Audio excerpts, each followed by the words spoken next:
that your thinking about hypothetical scenarios could actually change the way you view reality? Hello, listeners. Welcome to Social Skills Coaching, where you become more likable, more charismatic, and more productive. Today, from Patrick King's book, Learn to Think Using Thought Experiments, we're going to explore the boundaries of thought.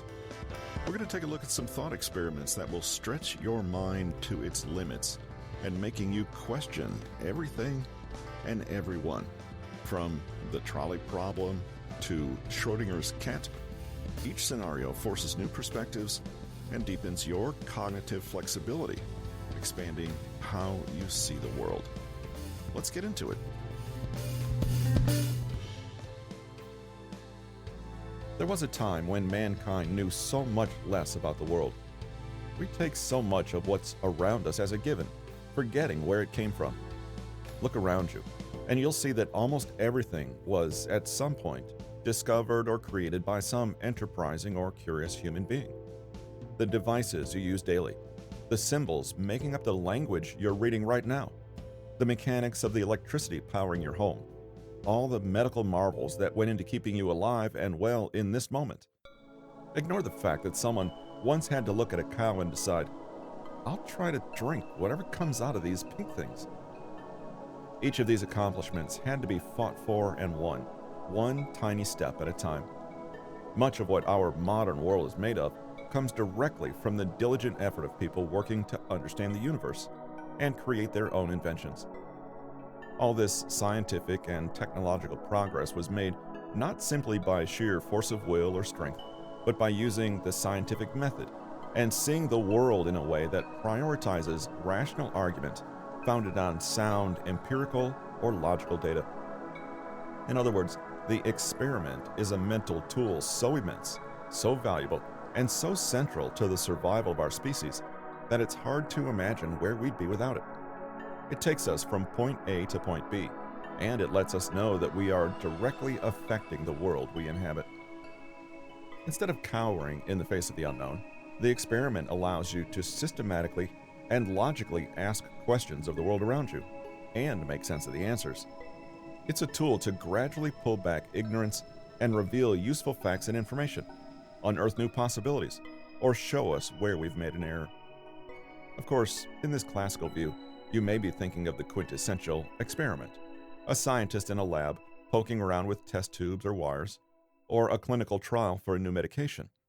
The truth is, we conduct experiments all the time, formally and informally, consciously and unconsciously. Anytime we deliberately manipulate conditions around us and carefully note the outcome, we're doing an experiment. Granted, not every experiment is going to be rigorous or perfectly sound. Nevertheless, experimentation is a method of patterning and understanding our encounters with the world. The concept behind this book is that some of the best experiments can be done with nothing more than your mind. Eons ago, humans had to learn things the hard way. If you wanted to know if a berry was poisonous or not, you ate it and hoped for the best. But if you survived, everyone could learn from your actions without having to incur any risk themselves. Gradually, people could build on what they already knew so that less and less had to be done concretely out there in the world. This is somewhat less efficient, and such experiments cannot always be seen. Thought experiments are conducted in a similar spirit. If we explore new areas, arguments, and scenarios mentally rather than literally, we're freed from so many limitations. What would be impossible or impractical to do physically is possible with nothing more than careful thought. Thought experiments are not subject to any moral or natural laws, can be done relatively quickly, and have, for the most part, no real-world consequences. Their strength is that they give us the opportunity to fully flesh out certain hypothetical possibilities without committing to them practically. They allow us to discover aspects of ourselves we might not have otherwise, and think of the ramifications of certain possible acts long before we are technologically capable of them. There are countless innovators who, if asked where their inspiration came from, will point to speculative sci-fi from centuries prior, or whimsical what-if questions that spurred their curiosity. The thought experiments we'll be exploring in this book have all served a particular purpose in their historical context. However, in learning about them, we teach ourselves to reach outside our own habitual thoughts and beliefs. What philosophy in general, and thought experiments in particular, can teach us is twofold. Firstly, that we are inhabiting a way of thinking at all, and secondly, that our way of thinking can be changed. As you read on, the hope is that you'll develop your own critical thinking skills, mental agility, and self-awareness. You'll get comfortable thinking about thinking, perhaps the most valuable and transferable skill there is. By learning to carefully consider the virtues and drawbacks of the very process of thinking itself, you give yourself the opportunity to spot bias, question assumptions, more deeply understand your beliefs, and, if you're lucky, open the door to a completely new idea. Thought experiments are like a grand arena where you can take your brain out to play, to explore and to learn about itself, to grow larger and more robust. The ability to see not just what is, but also what could be, is fundamental to any endeavor that requires creativity or problem-solving acumen. It also helps you shift perspectives if necessary, and consider something we seldom do, that we might be wrong. Manipulating thoughts, information, multiple variables, and coming up with an answer, for which there is no true right or wrong, a learned ability in itself, is something that can be applied to every walk of life. Throughout history, thought experiments have allowed great thinkers and philosophers to see beyond their immediate grasp, to ask far-ranging questions and push the limits of human knowledge. Using thought experiments in your own life, however, will make you a more focused, more robust thinker, with a cognitive and intellectual scope far wider than if you'd never challenged yourself in this particular way. Finally, perhaps the most important benefit to engaging in thought experiments is that you give yourself the chance to chew over questions for which there simply isn't an answer, even with infinitely advanced scientific, technological, or philosophical tools. Training your brain to confidently engage with these sorts of questions is enriching beyond the quick satisfaction of solving a problem or optimizing what you already know. So let's look a little closer. What exactly constitutes a thought experiment? Is it merely a question, simply asking, what if? Well, yes and no. The spark of wonder and curiosity is certainly the beginning, but a well-conducted thought experiment is also about the careful analysis of your answer, of other people's answers, and how to interpret them. A big part of a thought experiment is thoroughly considering the consequences and implications of certain conditions, actions, or choices. It's more along the lines of, what happens if such and such is true? Thought experiments are completely fabricated conditionals. They are fictions, which can obliquely bring us around to truths, or at least illuminate our limitations, assumptions, or errors. A truly great thought experiment often spurs further questions, a sign that your mind is mentally exploring an entirely new theoretical space. You may get surprising answers to questions and the opportunity to completely change your worldview without the bother of having to actually do anything. Thought experiments require us to apply our imagination, to entertain hypotheticals, and follow through potential outcomes and ramifications without actually trying them out for real. When people encounter new scientific, political, or cultural developments, they extrapolate and may start to think about possible future worlds. What would it look like if the DNA for every plant was owned by a corporation? If we took some commonly held tenets and followed them to their full conclusion, where do we land? In our mind's eye, we see our best guess of the outcome, or a predicted conclusion, modeled on what we know now. We take our time to contemplate circumstances that aren't the case, can never be the case, or which we don't wish to be the case. Essentially, a thought experiment allows us to carry out tests, but in the laboratory of our minds. The problem of the runaway trolley. Consider a seemingly simple hypothetical situation.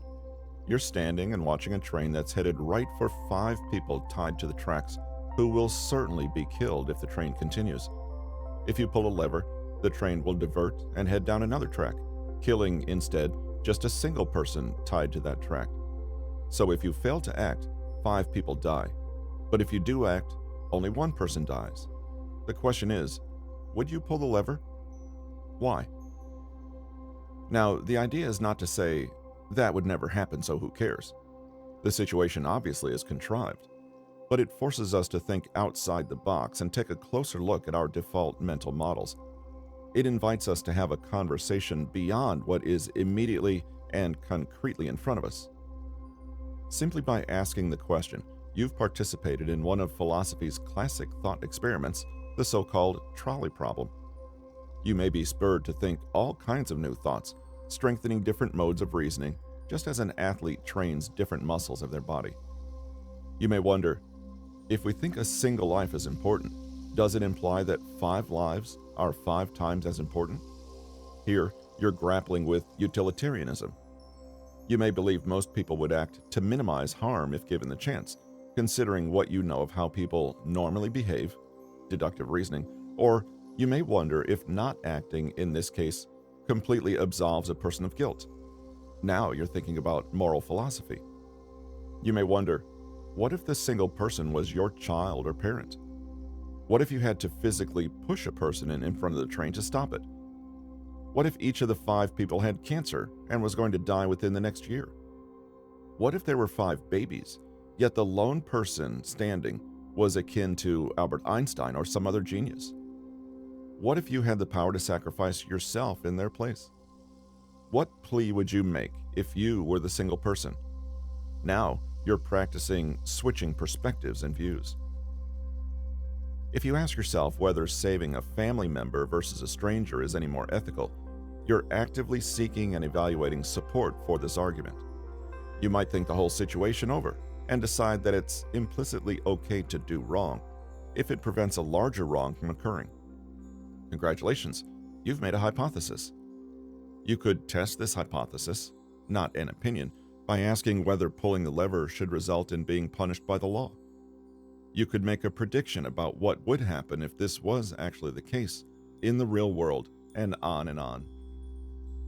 As you can see, one hypothetical situation can stimulate a whole new world of critical thinking in every direction. In fact, people have been chewing over the trolley problem for years, teasing apart what it can tell us about how we think about culpability, the value of human life, moral behavior in psychology, the limits of a utilitarian approach in philosophy, and more. Many variants have been dreamt up too. For example, what if the single person was a villain? While such thought experiments might seem glib and perhaps a little unsettling, they do serve a useful purpose.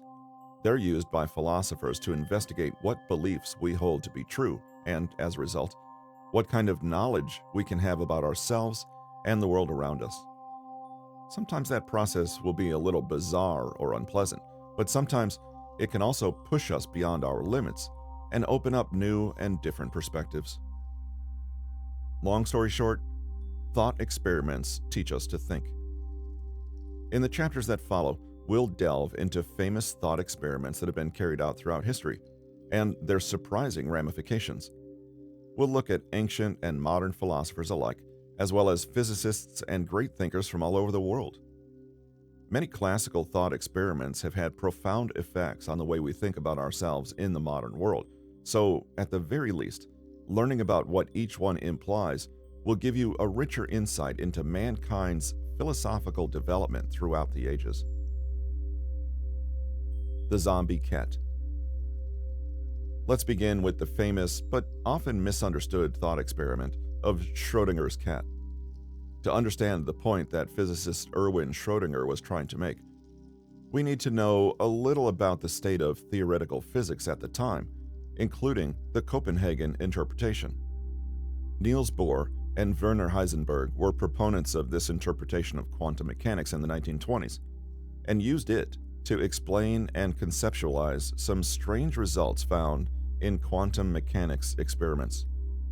Under this interpretation, physical systems demonstrate what's called wave function collapse, which simply means that their properties are only definite once measured, and quantum mechanics can only show us the probabilities of a certain outcome.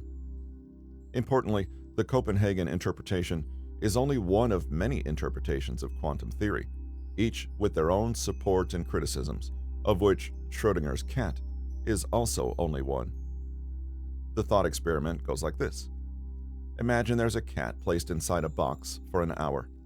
Inside the box is a Geiger counter, which can measure radioactive particles, a small container of radioactive material, a hammer, and a little vial of cyanide that will kill the cat if broken.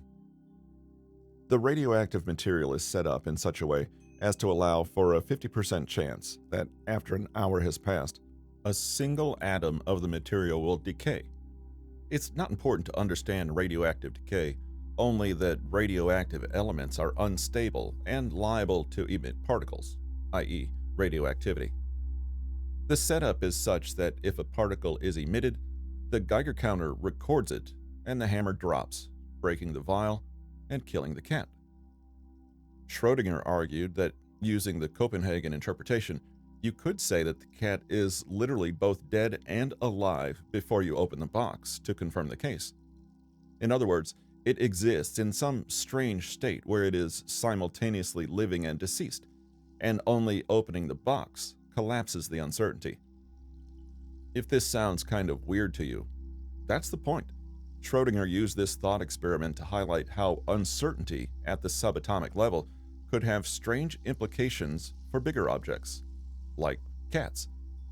This thought experiment forms just a small part of a large and complex conversation in theoretical physics, and is beyond the scope of this book. However, even without understanding the details, one can see why the experiment has been so useful. In this branch of physics, measurement of phenomena itself was under question, so normal experimentation was out of the question. When trying to understand things like probability distributions, whether light is a particle or a wave, what constitutes measurement, and so on, we have to resort to thought experiments. Schrödinger thus used a purely hypothetical situation in lieu of a real-world experiment to make his point.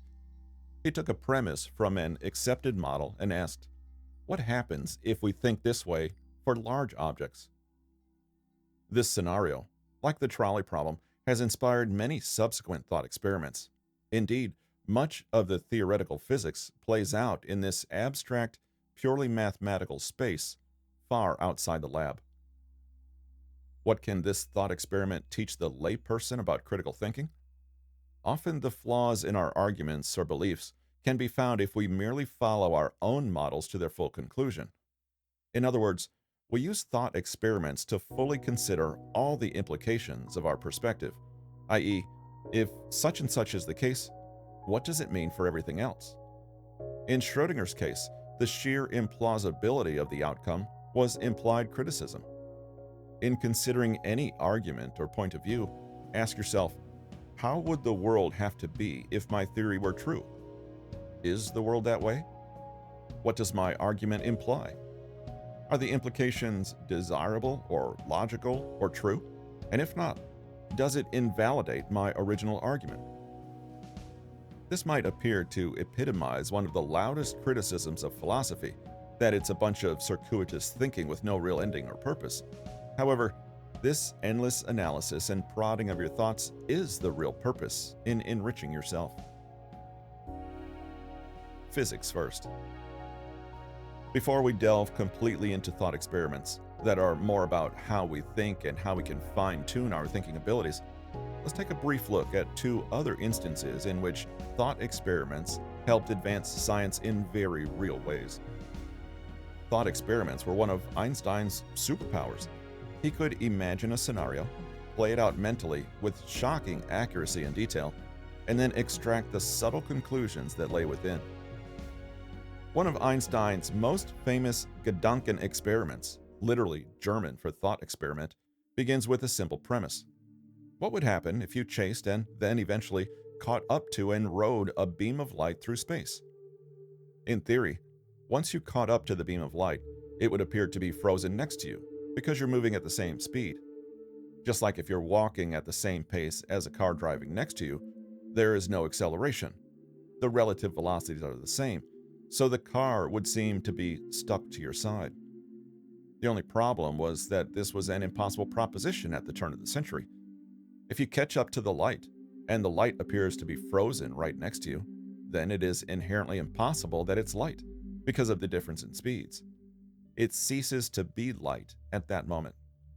This means one of the rules of physics was broken or disproved with this elementary thought. Therefore, one of the assumptions that underlay physics at the time had to change, and Einstein realized that the assumption of time as a constant needed to shift. This discovery directly laid the path for the theory of relativity. The closer you get to the speed of light, the more time becomes different for you, relative to an outside observer. This thought experiment allowed Einstein to challenge what were thought to be set-in-stone rules set forth by Isaac Newton's 3 laws of energy and matter. This thought experiment was instrumental in realizing that people should have questioned old models and fundamental rules instead of trying to conform their theories to them.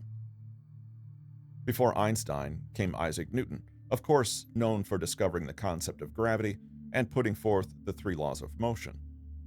A corollary to these tenets was thinking through the specifics of how gravity could create something like a standard planetary orbit. This is generally known as Newton's cannon, and it proceeds like this. Suppose you fire a cannon horizontally from a high mountain. The cannonball will obviously fall to Earth at some point because of the pull of the Earth's gravitational forces directly toward the center of the Earth.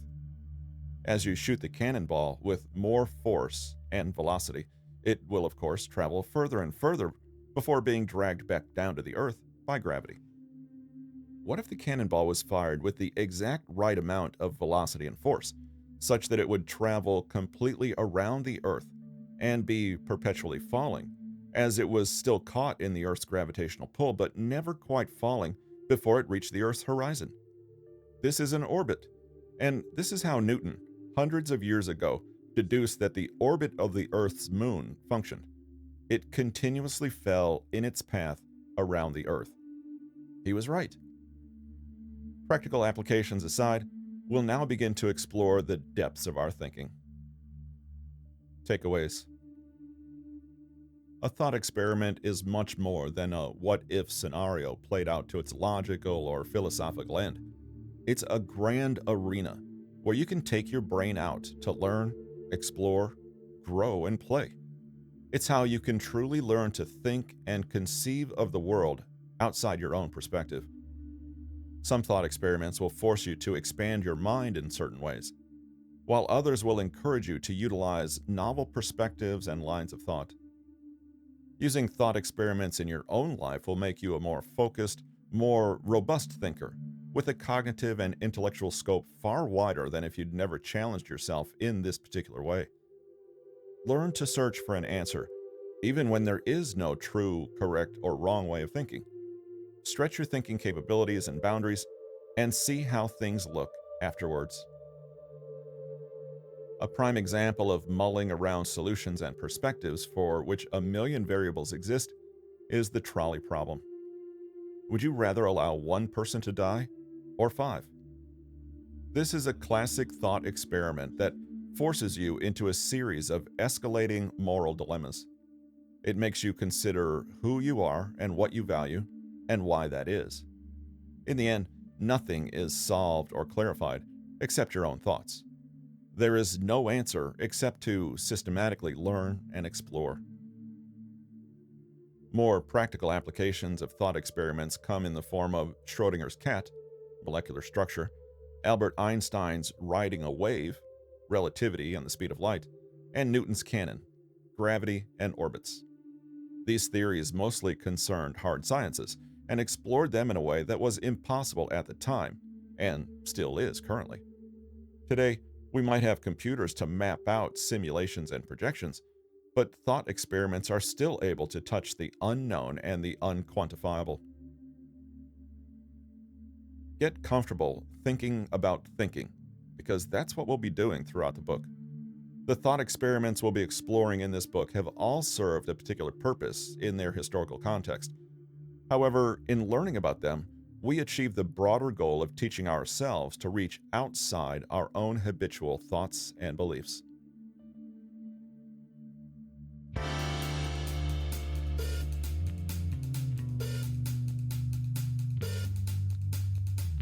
These thought experiments are powerful tools for personal growth and intellectual exploration.